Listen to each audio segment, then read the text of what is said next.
bago tayo mag-secret file, ay ilike mo muna ang video na to at mag-subscribe na sa aming YouTube channel. Don't forget to click the notification bell para hindi ka nahuhuli sa latest episode ng DJ Rocky's Secret Files.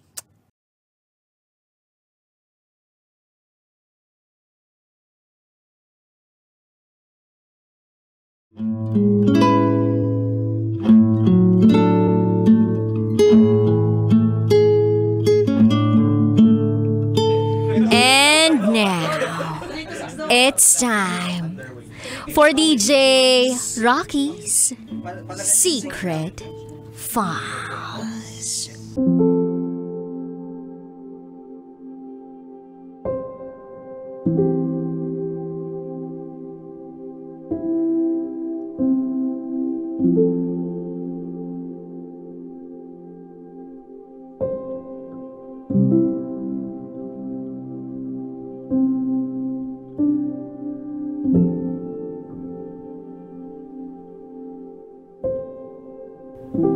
Dalawang taon na akong hindi ginagalaw ng live-in partner ko.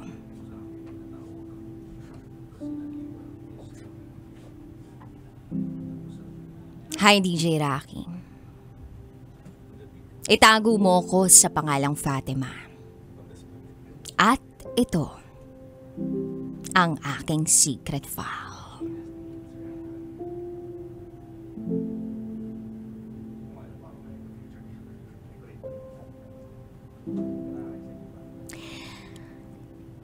I've been in relationships na puro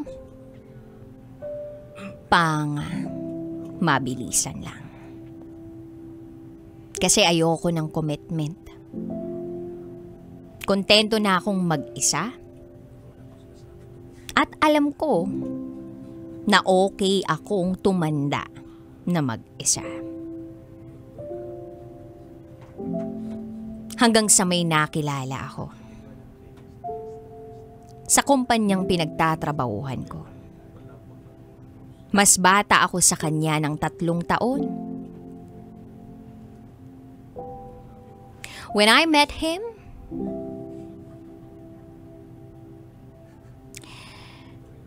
alam kong iba to. Mabait siya. Ma-effort. Mabilis ang pangyayari. After few months, nag-live-in na kami agad. Akala ko nung una, hindi talaga magtatagal. Pero pinakilala niya ako sa nanay niya. At dahil doon, pakiramdam ko ang haba-haba ng buhok. Pero at the same time, tinatablan ako ng hiya. Bakit? 'Cause may 3 na akong anak. Tanggap naman ako at ng pamilya niya. Buti na lang, ganun ang pagtanggap nila sa akin. Until nabuntis ako. Dito na nagsimula ang lahat ng pagbabago. During my pregnancy, hindi ko maramdaman na may partner ako.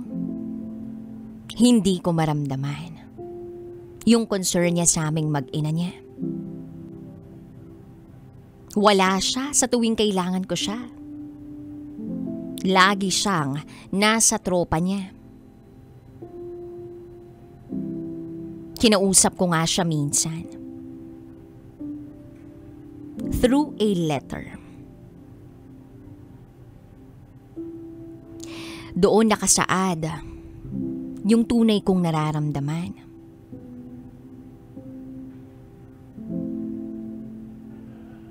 Nahihiya ako mag-demand ng atensyon.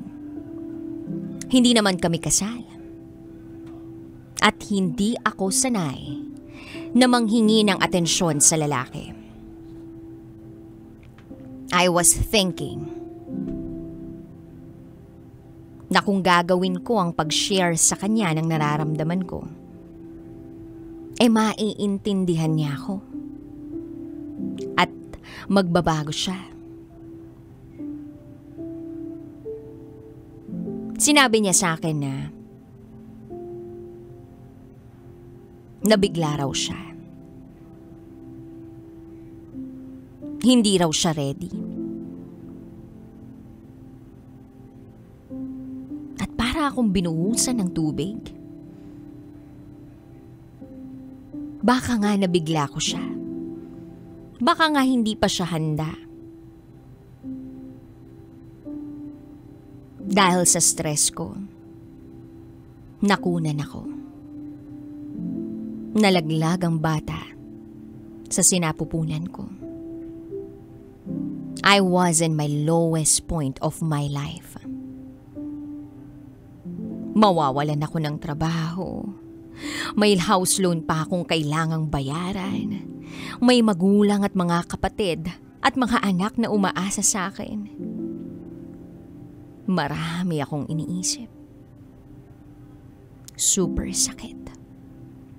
Pakiramdam ko mag-isa na lang ako.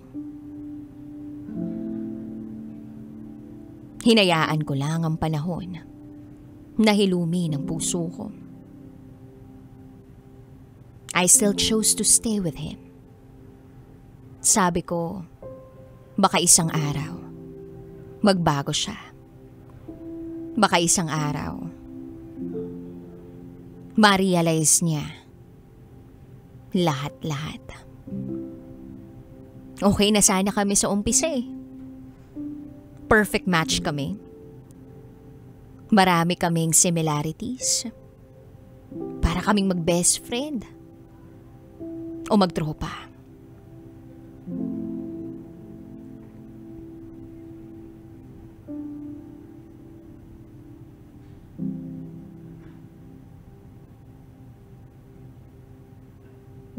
May mga pagkakataong naiiyak lang ako. Naitatanong sa sarili ko kung bakit hindi niya magawang maging maasikaso. Sa kabila ng mga nangyari sa amin, bakit hindi pa rin siya nagbabago? Then one day, nagtalo kami. Sinabihan niya ako na, I am sorry. Hindi ako yung lalaking inaakala mo.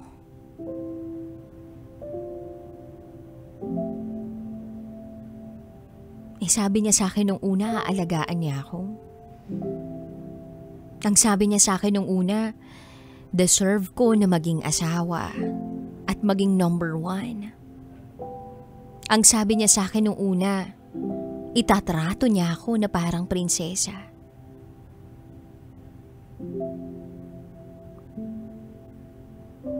Then nabuntis ako ulit. Except sa part na nalaglag ang bata dahil this time mahigpit ang kapit ng anak namin.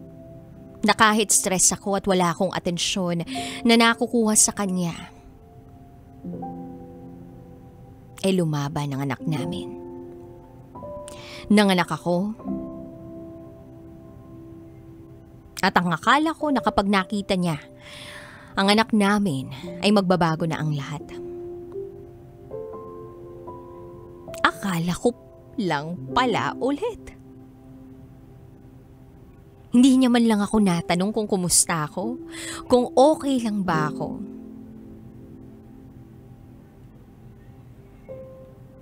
Pag may problema ako, ang tahimik ko lang.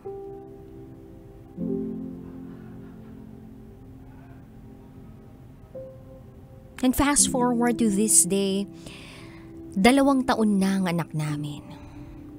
2 taon na rin kaming hindi nagtatabi. Yes, DJ Rocky. 2 taon na akong hindi ginagalaw ng live-in partner ko. Hindi ko alam kung bakit biglang nawala ang ganun namin. Nagsimula ito nung 2 beses ko siyang tinanggihan. Tapos gumanti siya sa akin na tinanggihan niya ako. At ang rason niya ay dahil may baby kami. I was 1 to 2 months pregnant. At simula noon nawalan na ako ng gana. Lately, gino-joke ko siya about it. Pero ngumingiti lang siya. Paano pa raw siya lalapit sa akin kung puro pagrereklamo ko sa rayuma ko ang naririnig niya? Minsan sumubok ako. Ako na ang nagkusa pero walang nangyari. Parang ang layo na niya. Wala na siyang oras sa amin.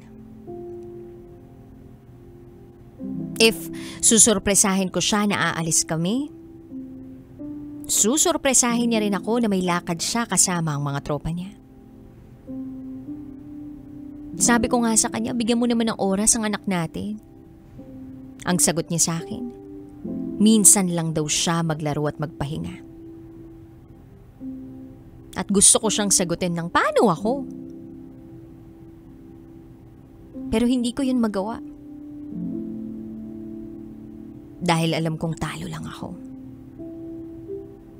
Kaya ang sasambitin ko ay, okay, enjoy.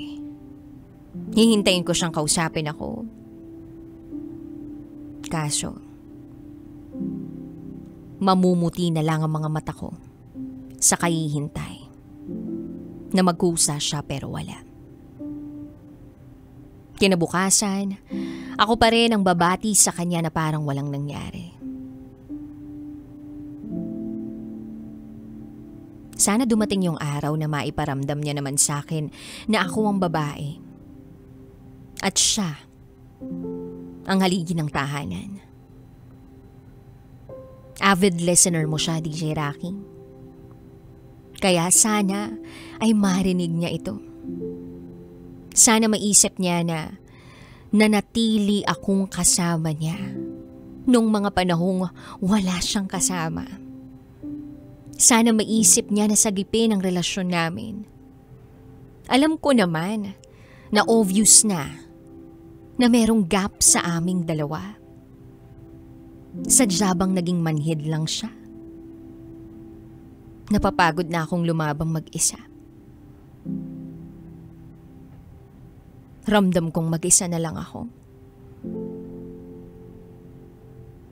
Kahit nasa iisang bahay lang kami. Ramdam kong bibigay na ako.